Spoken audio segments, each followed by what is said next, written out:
welcome to what's going to be known as the best panel of the whole of this conference. Just so that I'm setting expectations there. So it's great to have the privilege and honor of being the moderator on this particular panel.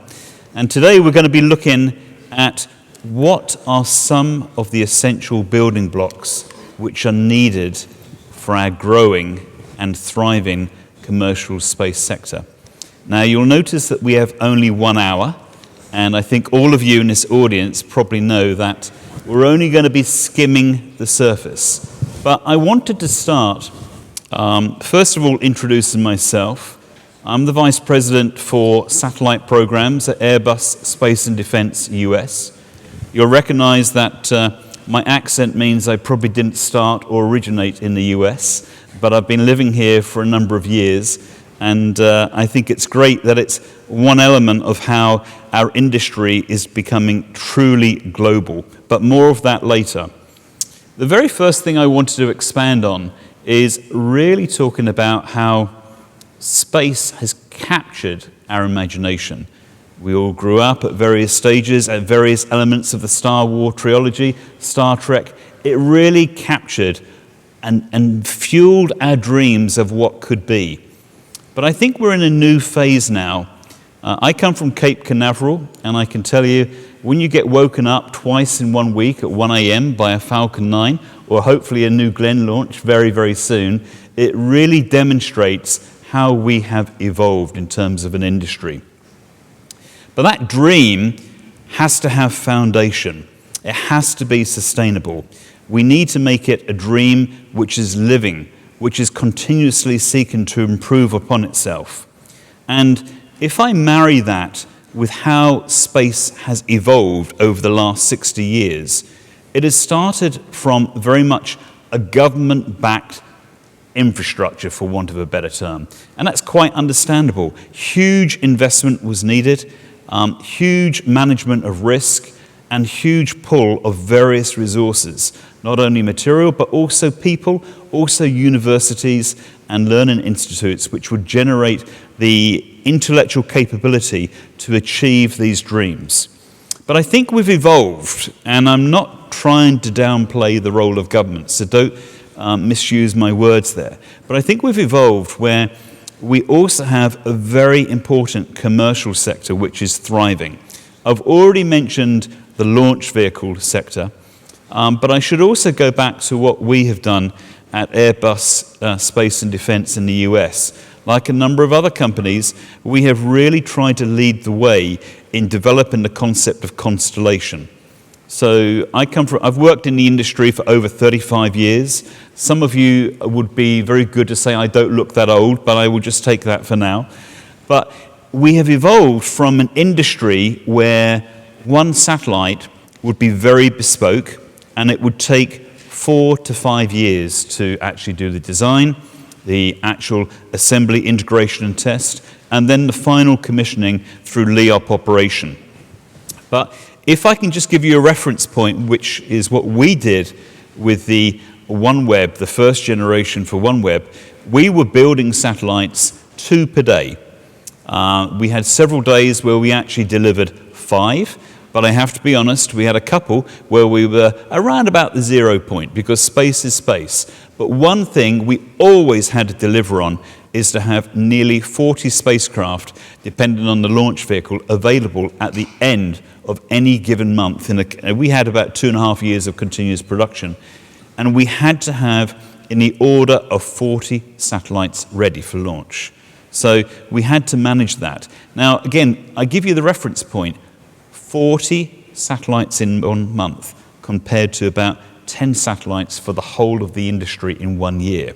This meant we had to look at design, we had to look at design for production, we had to look at our supply chain, we had to look outside of our traditional space supply chain. And Gabe is going to expand a little bit when he answers questions about how you can't just look at the traditional space infrastructure in terms of supply. You've got to expand in both a spin-in and a spin-out condition. So we really had to do things differently. And just drawing my opening comments to a close, I think that is something which we need to grab hold of. Not only how can we evolve that as an industry, but how can we partner in the many different tangents where that is required? Linking in with government, linking in with international. There are many different directions. And I think we have to really practice agility and be open-minded in how we're going to expand. Because if we don't, I think we're going to compromise and slow down the ability to make this new foundation, a new foundation which makes space sustainable. We want to live in space. We want to use space as an environment which can actually further mankind, not purely for communication, which is essentially important, but all other uses. And also, not just looking at the Earth, also looking beyond the Earth. What about the moon? What about the ecosystem which needs to be developed there? So a tremendous number of different directions where we can actually grow. So that's my opening set of comments. I am really blessed, and I think once again you're going to come to the end of this session and I think you will enjoy it. We have a great panel today. On my immediate right we've got Dr. Prasun from NASA. Then next to him is Liz from BlackVe. Then next to her is Gabe from AFRL, and at the very end from JAXA, I think, Masami, you get the prize for coming the furthest distance, is from JAXA in Japan. But again, she's had a number of years working in the US and is going to expand on this topic, not only of the vision for lunar growth, but also what it means from an international angle. So that's it from me. What I've asked is for each of the panelists, starting with yourself, Prasun, just to give an intro to yourself, your responsibilities, and maybe just as a teaser, what are some of the things which really fascinate you with the question of this panel? So over to yourself. All right, good morning, everyone. So I'm Prasun Desai. I'm from NASA headquarters, the Space Technology Mission Directorate. And over the last 15 years, we've actually established this organization to, in many ways, attack many of the aspects for the title of this panel, of how do we make space more commoditized, as we talked about, more easier ability to do the next generation of missions. Over those 15 years, we've stand up an organization to try to tackle many of the capabilities that are necessary going forward. I've personally had different roles in the organization, and here it is at my last stage at my NASA career. I am on my way to retirement coming in the spring of here. So as Deputy Associate Administrator for Space Tech, what we were trying to do is really try to orchestrate using many of the organizations in the space field. Not just government, it's an and, government, industry, academia, to really be able to come up with the innovative technologies necessary and the capabilities to push further and further out into the solar system.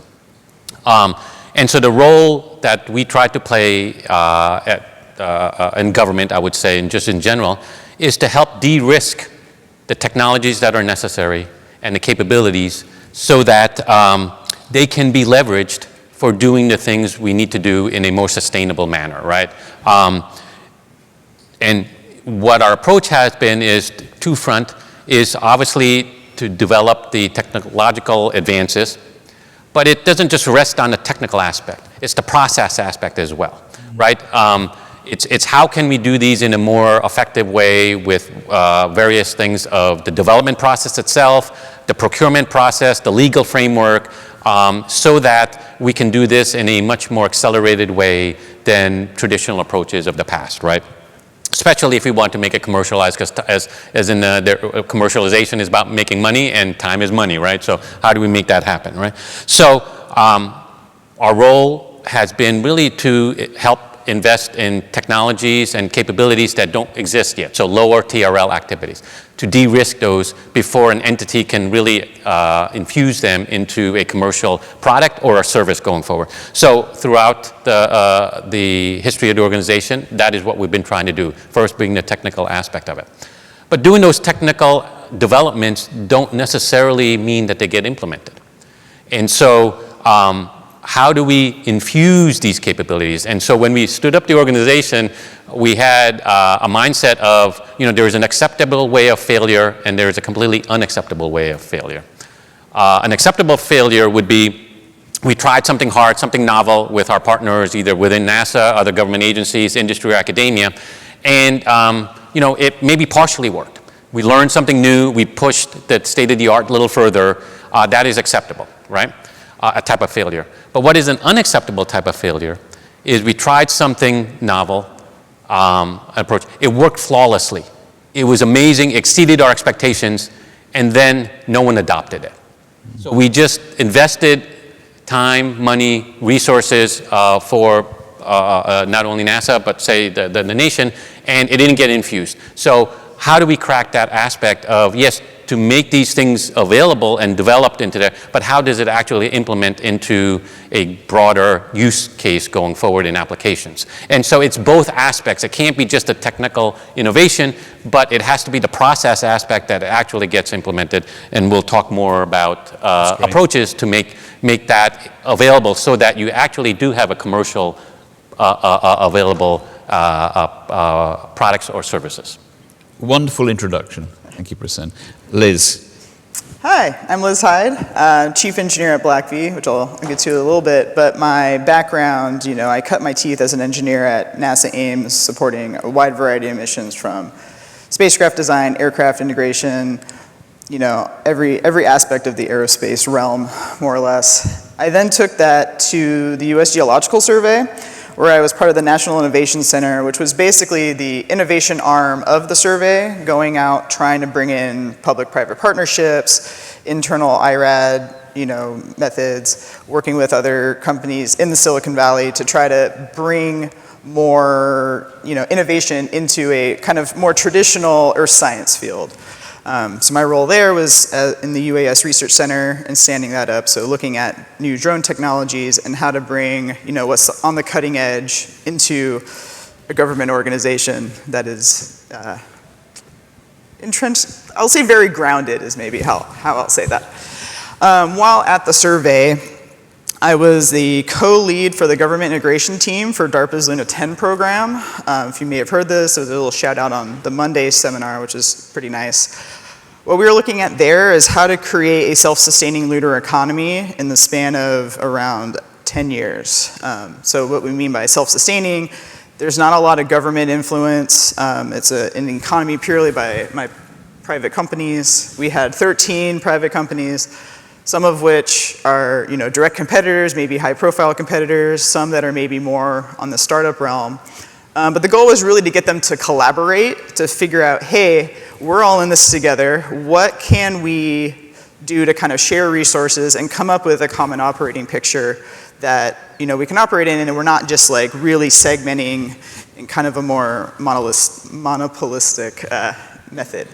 So the final report on this is coming out this summer, late spring, early summer. So keep an eye out. It was a really interesting project. I think there are a lot of lessons learned, not just in the technical aspects, like yes, we need launch capability. Yeah, we need large power generation, but also kind of the more soft skills. Like, what are the legal frameworks that need to happen in order to enable this? What kind of economic marketplaces need to exist in order to actually make money without just everything being down mass to earth? So right as that project was sort of wrapping up, I got a really great offer. So I'm now at BlackVe, which is, we just turned 1 yesterday. So very, very new startup in the national security space. So that's my story, what I'm bringing to this talk. Thank you so much, and happy birthday for yesterday. Exactly, it deserves a clap, Because again, if you look at the roots of the space industry, it was very much government-led. And I think, we are also seeing that strong government involvement, but also companies like your own, where they're spinning up and they're really fostering that growth in partnership. So I think that's an amazing story, and we look forward to hearing more. So Gabe, I pass the baton over to you. All right, thank you. Congratulations, Liz, on that. I'm Gabe Mounce. I am with the, I'll start it this way. I've done various iterations about how to introduce my affiliation with the US government, but I guess first and foremost, I'm a Space Force Guardian, a civil servant with the Space Force, working for an outfit called the Air Force Research Lab.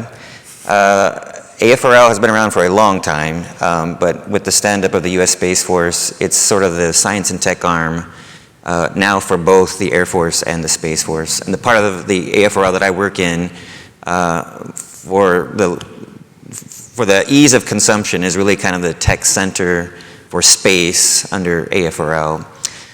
What I do there is I lead our engagement programs with essentially the private sector, really at this point looking at how to better integrate, to scout, discover, and then pull in interesting capability from the private sector into AFRL and at large into the Space Force. We've been doing that for a while, since about 2016, before the Space Force stood up. We were watching the growth of this commercial space sector and how fast it was growing, all the innovation that was happening in that sector. And so we decided, along with others across the Air Force, to start some programming, underwrite some programming that was helping us scout that technology that became what you see there in my title as the Space Force Accelerator program after the Space Force stood up. It's a number of individual programs that we run, and I'll kind of give a shout out to a few of those. We have the Catalyst Space Accelerator in Colorado Springs, the Hyperspace Challenge in Albuquerque. We run another collaboration facility in Albuquerque called the Q Station, where we also run a cohort based on space technology mainly. It's more of an incubator. And then another nonprofit in Albuquerque runs something for us called the New Space. The name of the nonprofit is New Space Nexus, and they run something for us called the New Space Igniter, which is also a kind of a technology readiness incubator for small companies that are working on tech that we think might be interesting for our own use. Obviously in 2020, the Space Force is now 5 years old, so we just had our recent anniversary in December. But all of that work that we were doing, mainly out of Albuquerque, kind of beget me helping the larger Space Force stand up something called SpaceWERX. So building on all of that programming where we're looking at the commercial sector and figuring out how to scout capability and bring it in, the SpaceWERX outfit, just like the Air Force's AFWERX program office, is all about really pipelining that capability using the small business innovative research kind of grant and contract opportunities. So I became the first deputy director of that SpaceWERX outfit. It's centered in Los Angeles, where much of the industry still exists for DoD. But it's a national innovation arm of the US Space Force, really pulling together all these programs like I run in Albuquerque to scout technology, and then using that back-end SBIR funding as sort of an investment vehicle from the Space Force to help seed and pull in capability from across the industry sector. Great. Thank you very much, Gabe. So, Masami. Good morning, everybody. My name is Masami Onoda. I come from the Japan Aerospace Exploration Agency in Tokyo right now, the headquarters in Tokyo right now. Until last summer, as James kindly introduced, I was the Washington, D.C. rep. So I was in Washington, D.C. liaising with NASA, the White House, and all the industry for 6 years. So this is like coming home. Thank you to AIAA for that opportunity. The message I wanted to deliver today, coming from such a long way out there in the new year, I come bearing good news, great news, that Japan space is thriving. It's probably one of the hottest places to be right now in terms of space. I say that coming back from my 6 years life in DC and America, so you see that I'm telling you the truth. hopefully not an illusion. But I came back, therefore, last summer, July, to Japan. The weather was physically hot also. But I thought, I thought I was coming back to our sleepier place than America. This was wrong. Japan now is, in terms of our budget, this year JAXA had, in a way to put it, we had 150% increase of our space budget. That's because of, some of you might know that the Space Strategy Fund, that is in US dollars, about $2 billion US dollars. It's substantial. It's small maybe compared to the US space budget, but for Japan, it's huge, and it's also already substantial, $2 billion. So our annual space budget used to be about 1.5 to 6 billion US dollars roughly for a long time, maybe 10, 20 years. And now a little bit, some years ago, maybe in between 5 to 10 years ago, that started, that was almost wholly civil, that started to increase because we started adding on our security budget. It became 4 billion US dollars roughly rapidly. Now we are over 6.5 billion US dollars annually, the whole space budget. JAXA has a more or less flat civil budget for around 1.5 to 6 billion. Now, though this year we had added 2 billion to that, which is going to the industry. So industry and universities, but it's not to be kept inside JAXA. We are to manage that funds to go to the industry. And you can imagine having to handle that amount of money with the same amount of people is very challenging. Therefore, we're hiring, of course. And I came back to international relations, and although it's international relations, you would imagine civil partnership, that's all continuing, of course, but adding on to that, I have to talk to a lot of industry, a lot of also international partners, how to do the governments support the industry so that the industries can globally partner together. To work on our projects that we have. And another thing, being at SciTech, we're not just going to talk about today and tomorrow, we're talking about the generation after next. And this all happened because of the vision that we were able to lay out with our Prime Minister and President announcing Japanese astronauts going to the moon and going to Mars, onto Mars, and that's the Artemis program. All the vision that this gives together, combined with the geopolitics that we have, that all combines to huge political support, which also supports this thriving space industry as a whole, and there is a demand also.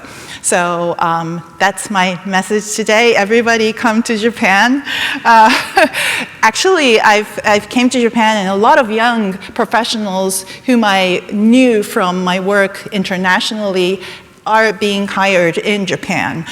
We do have a global talent demand in Japan, and I encourage you to look into also jobs in Japan too, and we'd be happy to support that. So back to you.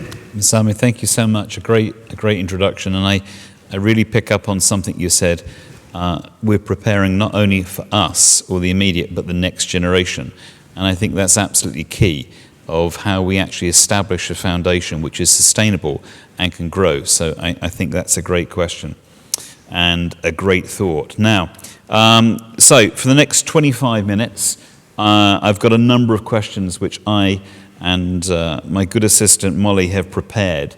But I really urge you, get on the app, raise a question, vote for a question. We're going to make sure that there is time to take at least some of the questions. It's great to see already a good number are coming through, and I really thank and appreciate that.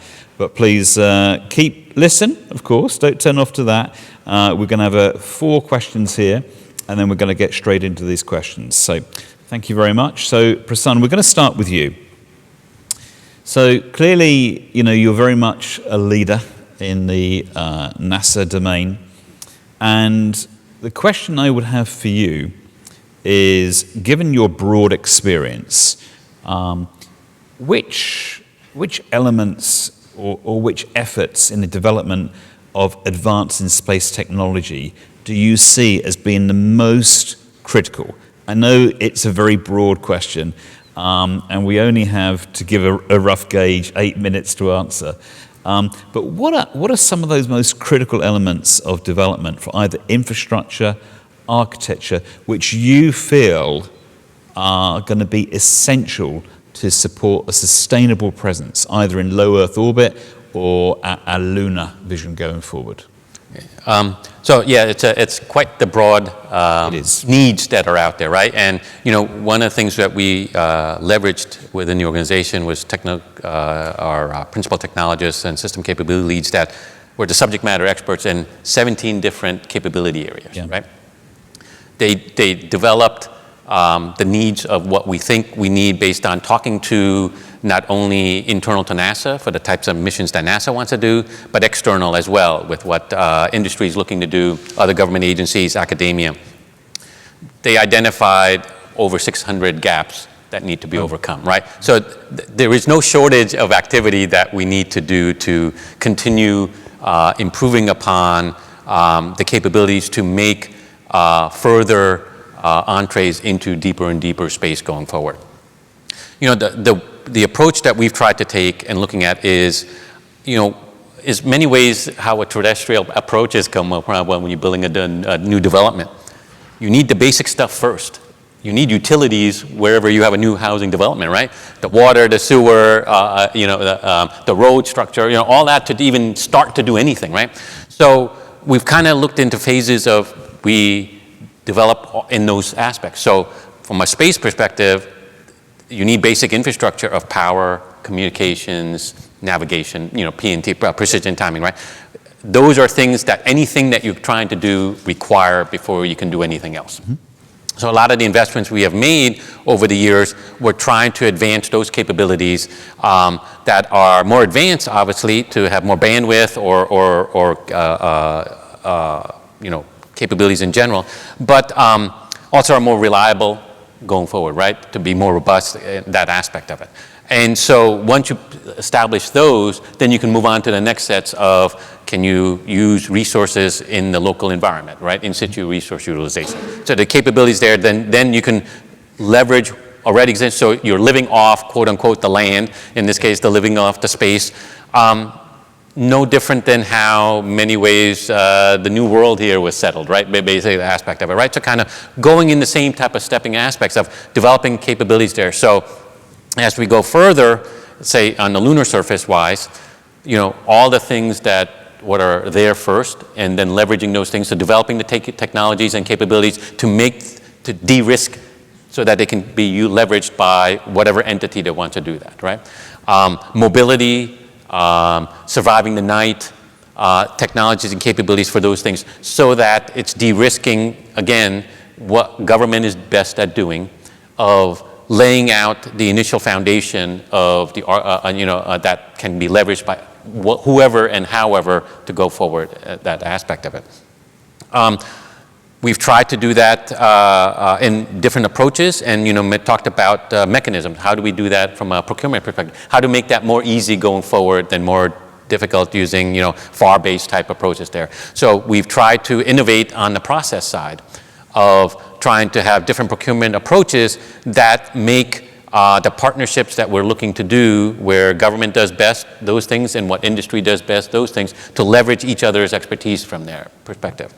Ultimately, is to try to get these things infused. And one of the things that we found to be very successful were the public-private partnerships that we put together, where industry has a need and government has a need, and how we can leverage a partnership that makes it there, going to IP rights, going to legal frameworks, going from that perspective. And so we employed those aspects to do that, and we've done that for the aspects that you have a willing partner on the other end to adopt what it is, right? Industry or another entity, venture capitalist or whoever, would not invest that kind of money unless they were actually going to take that to fruition, right? And employ it into an infrastructure that is being used in whatever manner going forward.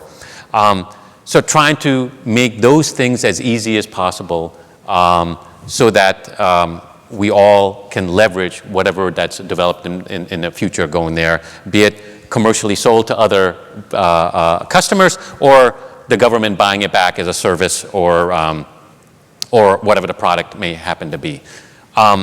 We've tried to also look at not just the space sector for those partnerships, but terrestrial companies that are not even in the space field in many ways, right?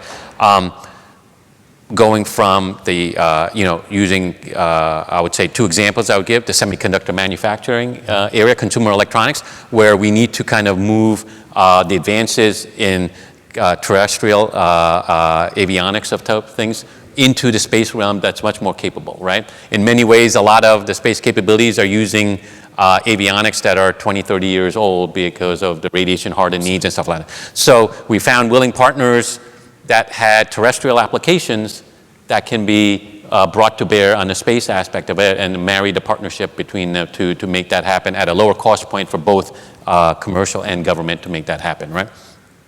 And then similarly, non-traditional partners of as we go into in situ resource utilization and mining and all these regolith excavation and things of, for example, using excavation companies in terrestrially, from the Caterpillars and Deeres, working with non-traditional partners. Right. All bringing what is their secret sauce, marrying it with other secret sauce, so trying to orchestrate that aspect to put a process in place that can be a self-sustaining ecosystem to make it more sustainable going forward. Right.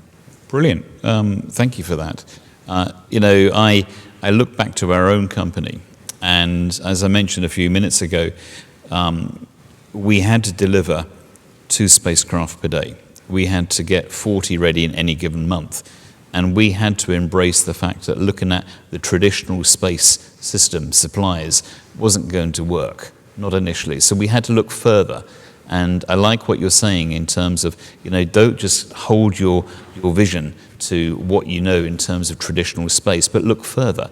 And how can what we are developing be advanced by partnerships, such as working with the John Deere, the Komatsu, or whatever, in terms of mining? So I think, I'd really grab the fact that we need to look much wider than we traditionally have in terms of how to evolve. And we really need to put strong credence in public-private partnership, making sure it's a win for both sides. So thank you immensely.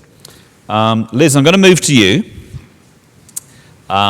You've got, a number of different expertises, and it's going to be great hearing from you. But the one I really want to focus in on this question is looking at your knowledge, your experience of space policy, and very specifically, how can international regulation frameworks evolve to balance a more rapid introduction of technology? Because I know that one of your key fascinations, if I may, is really looking at how we can develop a system for a lunar environment, how we can make that sustainable and real, not just a dream, not just something of movies.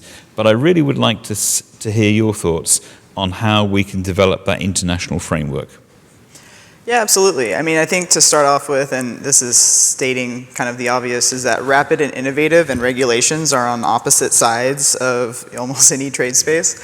One thing that we were working on with all of this lunar work, there is a parallel effort with Luna 10 that's still ongoing called Logic. This is another DARPA-seeded effort at Johns Hopkins APL, looking at getting standards, common operating practices, that sort of thing, but really getting input from the people in the field doing the work, not so much the regulatory agencies. So that's not just private industry and government, but also researchers, students, and again, these non-traditional partners that might want to enter the space industry. So I think, when we're talking about rapid expansion we have to be able to kind of all collaborate and play together. And I think logic is, an example of that, where the community at large can come in these little focus groups to talk about, things that matter. So for instance, hey, if somebody's building a large, power grid, how do you plug into it? And you don't want to get into a situation where you have your electric car, which charging station can I go to, or am I going to get reduced performance? So it's really, I think the greater attitude of all of these, companies not looking at each other as competitors but as collaborators is kind of, the first step. And then getting everybody in the same room together to talk through all these technical issues and make sure that we're all working on the same page is kind of the first way to move forward. And then, the regulatory agencies, when they come in, to be like, hey, we already have these standard practices, knowing how my experience with regulations, they're not like trying to come in and like reinvent the wheel. So if you kind of have an input in create your standard operating practices, that's usually what graduates to regulations down the line. Okay, Liz, thank you so much. I'm going to move on quickly because I do want to give lots of great questions coming in and lots of good voting, so thank you for that. Gabe, we talked before. What do you see the role of that public-private partnership in terms of accelerating the rate? Because I think, I gave the example of launch, how classically you'd have 1 or 2 launches per year, maybe 10 spacecraft being built, and we're seeing orders of magnitude advances in that. So I think the way the ecosystem is evolving is very fast. And I would just be interested to know, from your side, how do you see that private sector investment and partnership can work to even, I would say, foster that? Yeah, let's just say to foster that, please.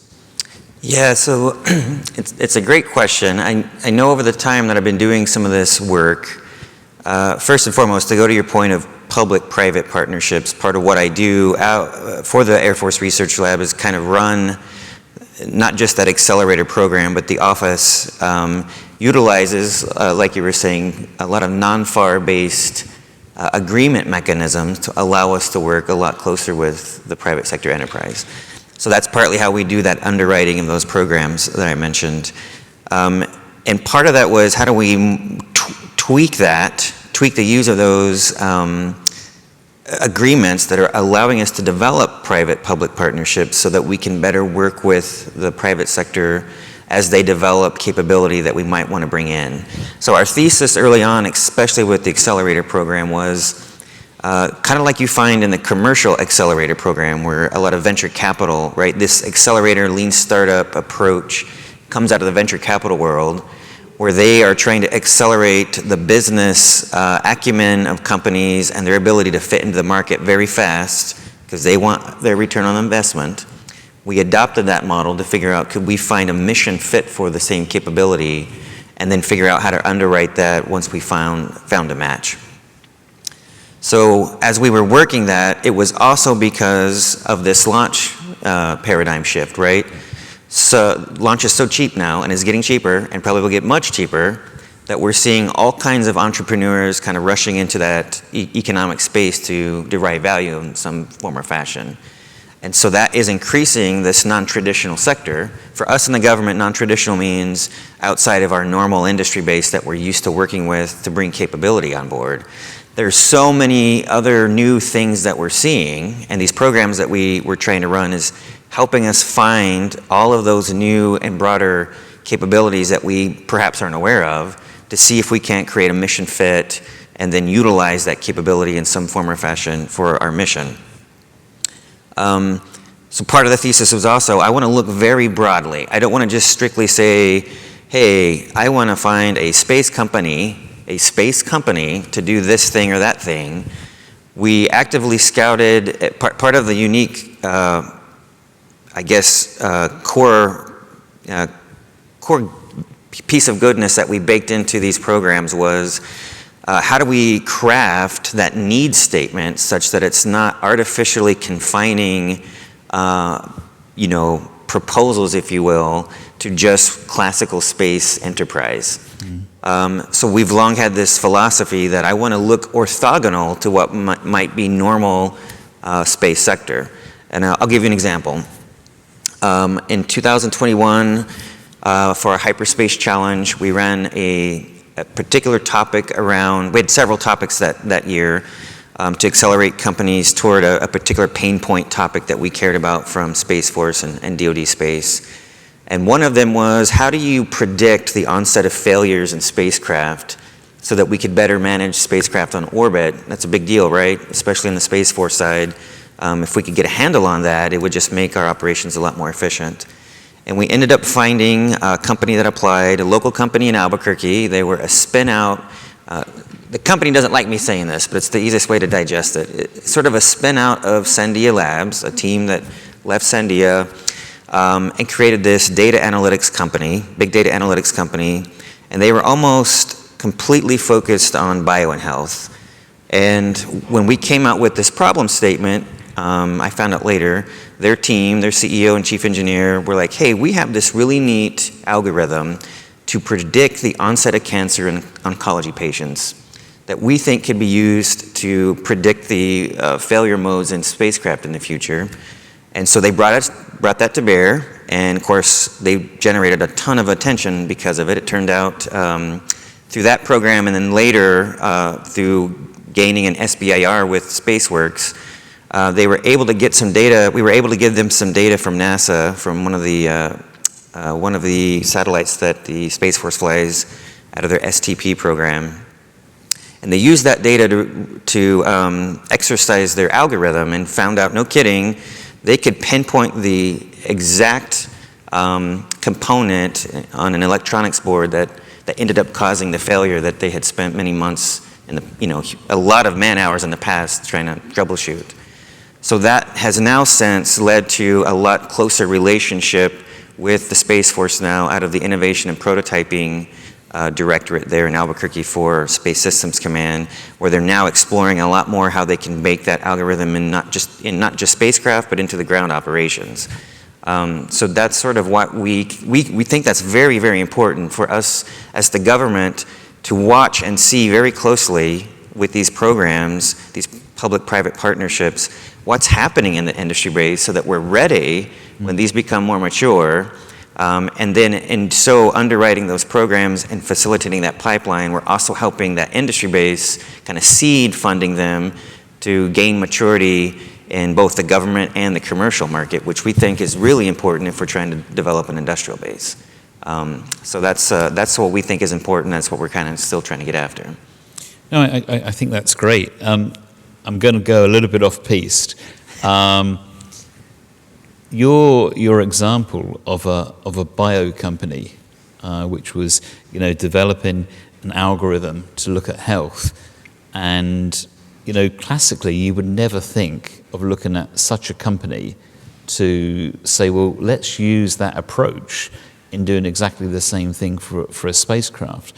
So my off-piste question is, and you mentioned how you held these events, but what do you think is the key thing which can really fuel, in your experience, looking beyond what I simply call the traditional space ecosystem to other areas? And it could be either, again, it could be a spin out, a spin in. I think it is a two-way relationship. Just so very quickly, I'm just interested, what do you think are some of those key things? Is it events, or how do we foster that spirit? Yeah, when I describe it, it comes across as if it's event-based, but it's really, a lot of my programs are really cohort-based. Right. And they're long-term, well, they're not single-day events. They're usually, an accelerator program typically is a boot camp that's about 3 months. Yes. Bring the company in. The company does a lot of what they're taught is customer discovery. So what we're doing really is catalyzing that relationship building between this private sector entity and all of the government stakeholders that care about a particular mission need. Yep. And then using that time frame to really drive that sort of personal connection, which we think leads to then better understanding between the two sides as to what is the real nugget of goodness that can be wrought out of this relationship. Right. So that's the key. Now at SpaceWERX, for instance, they have started I think readdressing something that AFWERX long did called challenges. So now they're running these challenges based on government needs that will eventually lead to inviting companies to kind of propose and pitch their tech that would hopefully, if they win, lead to these SBIR contracts.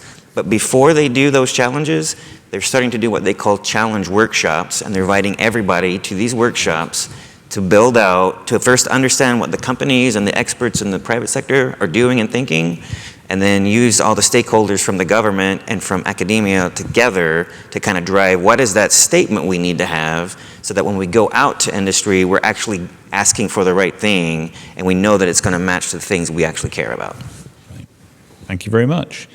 So, Masami, we've heard a lot about public-private partnerships and various mechanisms which can look at development of utility, develop of the foundations which human life needs. I would like to just go a little bit tangential now. And obviously you have great experience. You were based in Washington, I believe.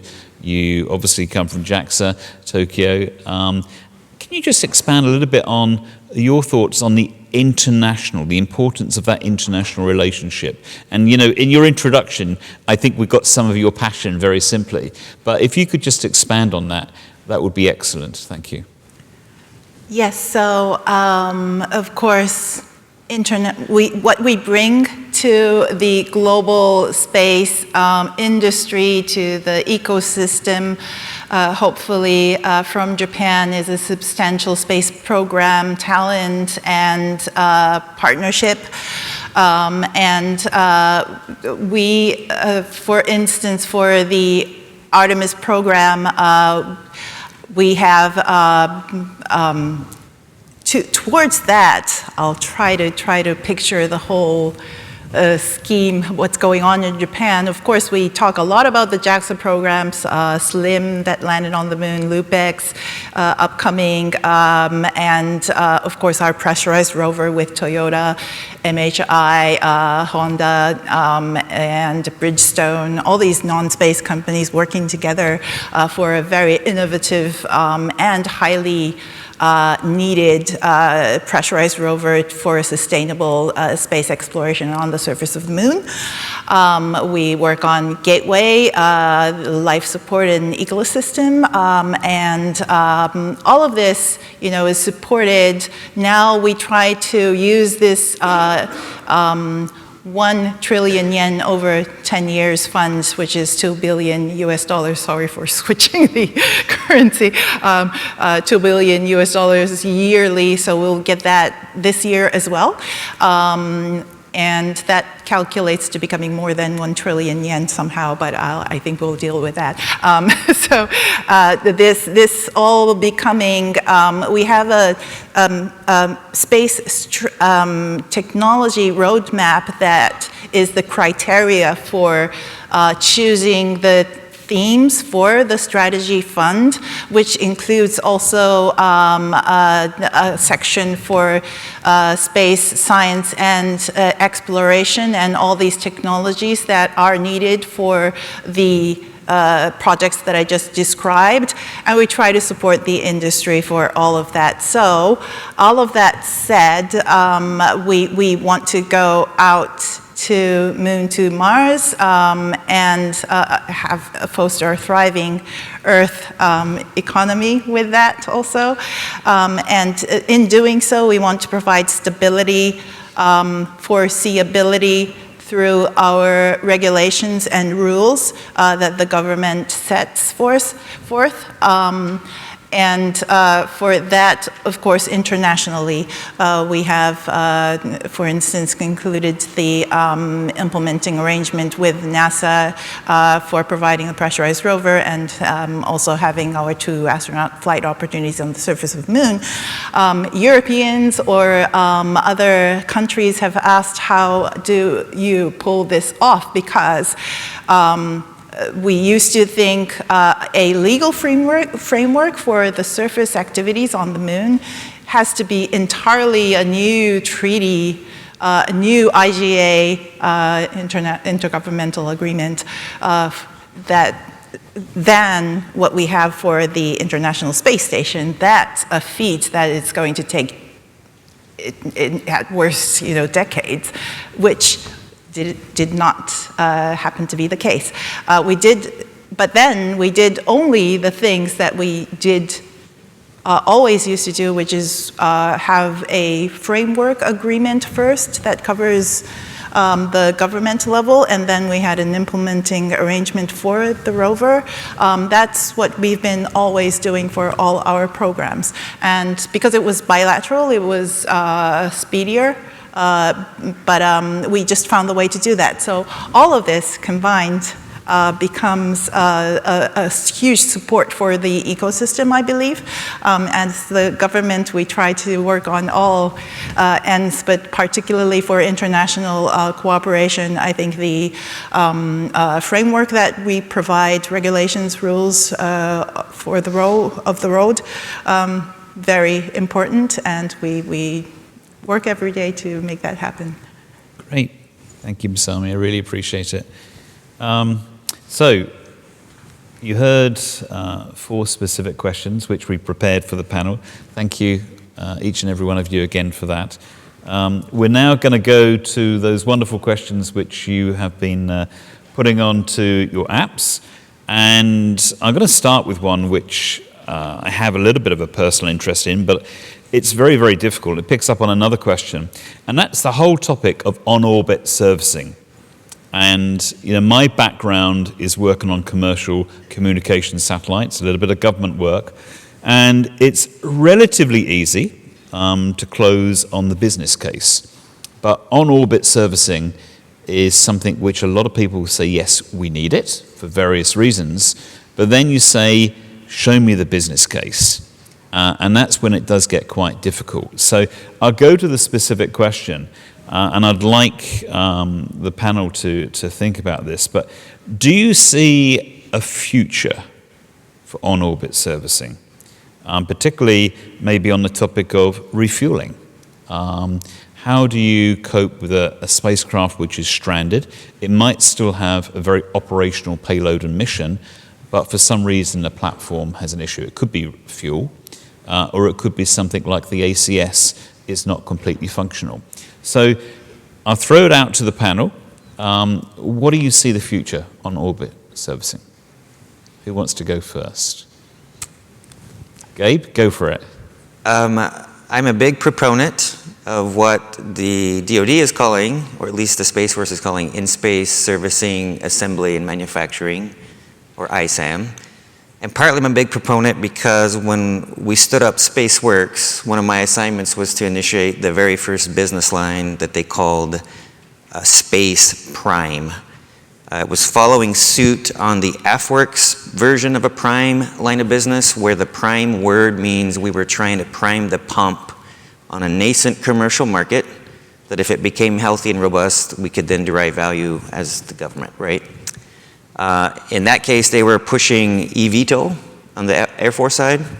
They called that Agility Prime. And so when I got asked to stand up what would be the first prime for space, we did a lot of work to kind of look at the market, talk to a lot of people across the industry sector, government, and academia. And we came and launched a program that became known as Orbital Prime, which was to push that market for ISAM. And the idea is, if we as the government could fund some of that push in the market, that might help it tip the scale for it to become literally a commercial viable opportunity. What's since happened in that program, it's still running.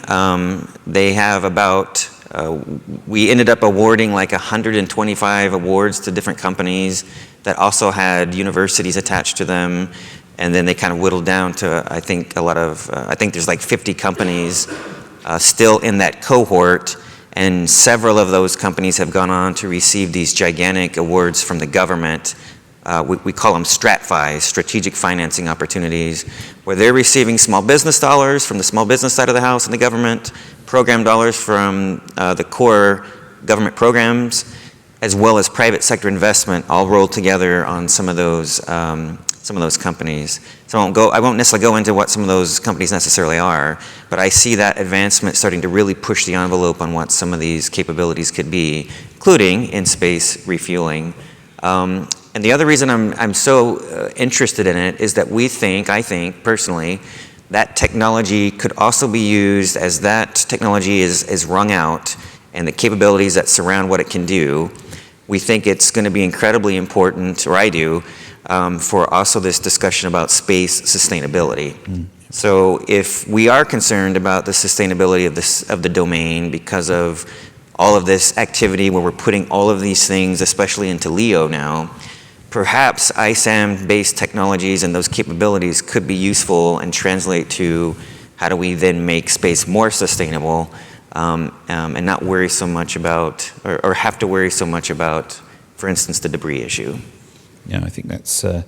I think it's key in terms of the ability to refuel, the ability to service, but also, in just the same way that we are looking at our own planet from a sustainable point of view, we also have to look at particularly the LEO belt in terms of how do we make that sustainable. So, I think that's excellent. Again, I'm going to go off piste for a second here. What about in-orbit manufacturing? Which is another area which has got a lot of interesting responses. But, I mean, you need a resource, but you also need the process in space. So maybe I'm gonna focus on you, Liz, because I think you could probably talk a little bit about this one. Yeah. I tell you what, Prasun, I said Liz first, but then I'm going to jump to you straight away. I was looking at both of you. I was giving him the look. Yeah, exactly. I could tell. So, but we'll come to you in a minute, Prasun. Thank you. Yeah, so looking at the lunar case, we did have in-orbit servicing as part of our framework. There was one performer in particular that was looking at this, and they were looking at it more as an analogy to a harbor, or for the aviation folks out there, an FBO. So you can do the on-orbit, manipulation if you have a refueling, but you also can provide other services. And if manufacturing is a part of that service, if you have, a company that is either bringing resources from the moon, needs to process it off the moon for whatever reason, they can provide power, space, volume. Yeah. They can also, just be that transshipment point if you, as I said, more from a logistics point of view, if you don't have, long haul flights, you have kind of your short feeder routes. I'm speaking in aviation speak right now, but yeah. So we did have some of that, and this also goes into, processes that work in different gravity regimes. But we had a different performer that was looking at recycling, and right. we're looking at mostly on the surface of the moon, like you have a busted lander, what do you do with it? Can we come, take those aluminum legs and make them into something else? But that model also works in orbit. So if you had, a dead satellite that's in the way from the moon, how do you dispose of that? Is the easiest way to just pull it into an orbit, have a processing station that can then turn it into something useful. And, then it's basically a scrap economy. Like your thing that you thought was dead, you can sell that to somebody else that's going to want to do, we were calling it re-ISRU. Okay, thank you. I think it's really picking up on how do we make space sustainable, not just in terms of the resource which is there, but how do we build from what we have there, and how do we use the resources, which very much picks up on your point, Prasun. How do you build the utilities, and how do you look at the local resources which are available to you? So I pass the baton to yourself. Yeah, and we're making investments in all these areas to try to de-risk all these early TRL to mature enough that, trying to do demonstrations of those aspects. On the ISAM aspects of it, we've made some significant investments, both internal developments to the government as well as public-private partnerships, and we've run into a lot of challenges. Yeah. There's ISAM-wise, the capabilities are great to have, but I think the market is the question, and we can come up with isolated scenarios or applications where it works, but does it really turn into a market? Right. And that's the challenge that we found. Even the public-private partnerships we had on that front, including in-space manufacturing, it the environment changed, that it was no longer a commercial benefit to the entity to continue development forward. So I think on the ISAM part, there's still a killer app waiting to be found. Yep. And until we can kind of show what that is, I think there is a challenge to make it more of a commercial activity for that. And then it gets into what kind of platforms are you speaking to? You know, you talked about commoditization of everything. So what does that turn into? Spacecraft are a lot lower cost than they were. If it's a valuable asset, then servicing it, refueling it makes a lot of sense. If it's commoditized and very cheap, especially low Earth orbit, does it just re-enter and you just put a new one in, right? And so the question is even if it's a valuable asset, if you need to refuel it 15 years later, well, it's an old spacecraft, the technology has improved. Is it worth keeping an older one or putting a newer one, right? Right. And so I think the question is still open on what the market is. There is one application in my personal view that I think the servicing aspect works well, is that if you have a satellite that becomes defunct for whatever reason and you need to move it out of the way, get it out of the way so it's not a hazard, then maybe servicing is the wrong word, but you move it out of the way so it's more of a remove it, right, into a graveyard orbit or deorbit, whatever there. So there is a approach to that now. Is there enough of that to create a market? Yeah. That's a question. I think, I mean, you know, I'll summarize on this question. I think what I get is there is a spirit for the innovation and technology which is needed, but still there is a need to develop the commercial case, and it's quite a varied case. You know, do you have a spacecraft to make it live longer? Do you have a facility which can resource and reuse some of the elements in space? Do you have it for a base for mining operations? So I think the commercial use needs to really be explored in parallel with the actual development of the technology. But thank you. Masami, I'm going to jump over to you now with the next question, okay? So the next question is really looking at international collaboration and trying to get the balance between the international domain and your national domain. So if I pick your particular example, you said that Japan is very much on, I think you said, on fire, tremendous drive to utilize space and to develop. But how do you see the management of that national interest with the desire for international in your particular way? That's an easy one. Because for Japan, we are such a small country, size of California only, and everything we do in space has to be global. Everything we have been doing in space is comes from some kind of international partnership, every technology, and every market that we look at is inherently global. So for the Japanese startups, which is in between 100 and 200, probably if you call new space startups, not too many, but they probably most of them have to in some way or other look at the global market to survive sustainably. Therefore, our efforts in supporting them also are global.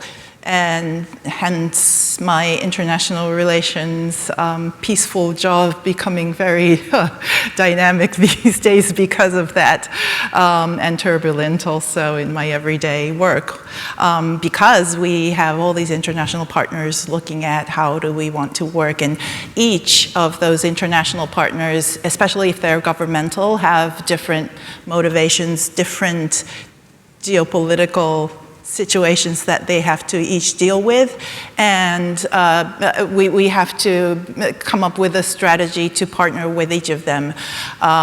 And then most of them, I would say these days, want to work with the industry partnership.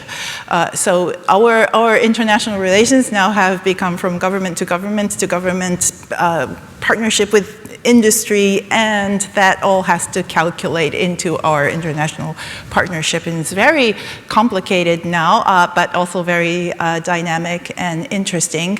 And I think it's very important that we look at that the program partnership also is benefiting our national and international agendas. So thank you for that answer. Before I go to anyone else, I'd also like to ask a related question. If we now look at purely within the Japanese environment, to the extent that you can share, I know that there is a lot of interest, but what is the balance between, I would say, private commercial industry investing in space R&D versus government? Can you say anything about that in terms of the balance? That's a very important question also, that we need probably a larger investment from the private sector, but we need a balance also, because especially in space, where you have a lot of uncertainty in the market, in the programs itself, and in the technology, you do need government investment, especially at the beginning, at the right amount, at the right time, because if it's not right, government investment, is strange that I say this, but could be quite, it could really kill your business case. So in order to be, to help that, you have to have the right time, right amount, and with that careful amount of investment, then gradually, if you can move on to more private investment, that balance is very important. And I think in Japan, maybe we are a little bit more in the heavier government investment side, especially in space, and trying to effectively move that into a more balanced structure in terms of government and private funding and investment. Okay, thank you for that. We're running a little bit close to finish, but I would like at least one more comment. Looking from the American angle, and when we look at US industry, can any of you comment on how you see maybe examples of how you foster international collaboration, not purely the US domain? Gabe, do you want to start? Sure. I can see interest there in your eyes. Yeah, for us in the DoD, right, this is an issue that we keep seeing come up within the industry base, because especially in space, it is international, right? It is a global industry. We know of a lot of great technology and capability from companies that are not US based. So I know that the intent and the desire is very strong to kind of figure out an angle to better work in that space. I just don't think that we have seen that quite yet. And so I know from what the companies that we work with sometimes, there is always this calculus that they face, which is, especially if they're international base, do they need to, the US is still kind of the biggest consumer, if you will, the biggest market for space at this point in time because of the government investment to a large extent. And so these companies are having to determine, do I need to go ahead and establish a US presence, a US subsidiary, or just completely wholesale move to the US in order to do business? So I know there are a lot of discussions across Space Force and DoD and other places within the Fed to get after that, but I just don't know exactly where they stand at this point. Okay, thank you for that. I know, Liz, you were probably dying to give a response there, so hold that comment, because I want to try and get on to another one, which is going to be right in your domain, and it's really asking the question, what about lunar and going even further, Mars exploration? What are your thoughts on our vision for the key elements which would fuel that desire, that desire to actually get there and to actually use it and make it sustainable, Luna and Mars? Yeah, so I mean that's a big question, and I think from where I'm coming from, I'm just intrinsically motivated by the exploration aspect of everything. I'm kind of a let's go out and see it point of view. I think, that's kind of how NASA sort of got brought up in that sort of attitude there. On the commercial side, I think it's really, people are still driven by that same instinct, but also, they also have to bring money back. and so how do you make your mark in that way? And I think a lot of these business cases that we've been kind of exploring have just been really out there, and I think being able to fuel that fire, not every idea is great, not every idea is going to be economically viable, but having sort of different mechanisms, whether they're either government funded or VC funded, however that happens, to just kind of foster those ideas, go out, try new things, come out. Because even, you try something that doesn't work, but somebody else in the audience might listen to that paper and be like, that might apply to something I'm working on. So I think it's all, just moving forward in that vision, however you see it. If you see it as, just exploration for exploration's sake, or because there's money at the end, I think just taking that, moving forward, and just continue developing, and it'll get there. Okay. Again, I'm going to go off a little bit of piste here. I'm going to put a question to all of you, and you have a very short period of time to answer. But Masami, I'll start with you, and I start with you because you brought out this concept of the next generation, okay? So in a sentence, I'll let you maybe have 2 sentences, all of you. What would you say is an inspiration of us today, as a community, as an industry? What are some of the things, in 2 sentences, we need to be taken on board to actually foster the environment for that next generation? A vision that, as a community, as a ecosystem in the whole space industry, we will be able to go out to Moon, Mars, and beyond, and that there will be jobs for that. Great.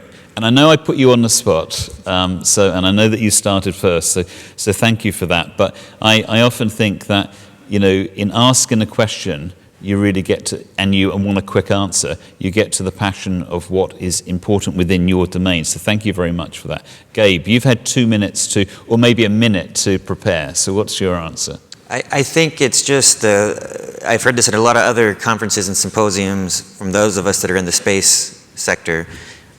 We're all passionate and we see a lot of energy and there's a lot of great things happening, but in the broader sense, I still think there's a lot of misunderstanding or even no understanding that this is a gigantic growing sector and that it's going to consume and meaning it'll be able to provide a lot more economic opportunities than we can imagine. And I think it's just a matter of making sure we continue to publicize that. There's opportunity in this sector.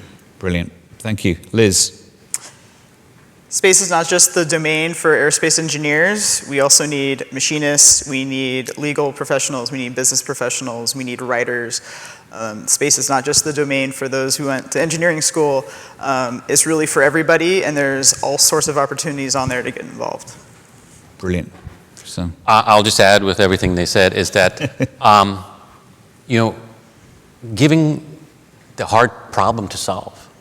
Hey, these are things we need to overcome. You could be part of the solution to make that happen, right? Yeah. And so giving out, challenges to people that to say, hey, I can, help solve a critical issue going on. And I'm proud to say in space tech, over the last 15 years, we've tried to tackle that aspect of the next generation of cadre of engineers. We have a program that's targeted directly at academia with fellowships for grad students and stuff. Over the 15 years, last year, we graduated the 1,000th fellow that really, and they're all seeded into not only the entire space sector, but tangential sectors as well, solving hard problems for, the nation in many ways to do that. So, giving something for them to bite into. Brilliant. Thank you for all embracing that. I know I brought that question to you cold, but I thought it was important. This topic is so broad. I really wanted to hear in your last sentences, what is the passion which you bring? It leaves it to me to try and wrap this up, and I find that immensely difficult. Please accept my apology if your question was not read out. We had a lot of questions, and I thank you for that. But I'll try and wrap it up with 3 points. For me, it's absolutely fundamental that we recognize that space needs to be sustainable, not just as a place to be, but also in the disciplines, be it legal, be it engineering, which are actually going to make that happen. The growth vector is not decelerating, it's accelerating, and we need to get on board with that. So I think that's the first thing I would bring out, recognizing the need for agility, the need to respond, and also the second point, not just looking at what we call traditional space. Prasun, I think you brought out the point, classically we look at electronics, but because we want to go for rad hardening, we're about a generation, maybe 2 generations behind in terms of classically the elements we put in space. So I think we really need to look beyond that. And then my final remark is really recognizing that to develop this ecosystem, and even if the concept is difficult, such as in-orbit manufacturing, in-orbit servicing, we need to find that marriage between public and private interest and make sure it's in a very broad domain. So they would be the elements I bring. I think I've almost got to the point where I'm only 1 minute over, so I'm getting the little red flashing light. So please, the last thing I have to do is to thank each and every one of you. Safe travel wherever you go. I know it's going to be some difficulties out there, but please join me in a very round applause for this panel. Thank you.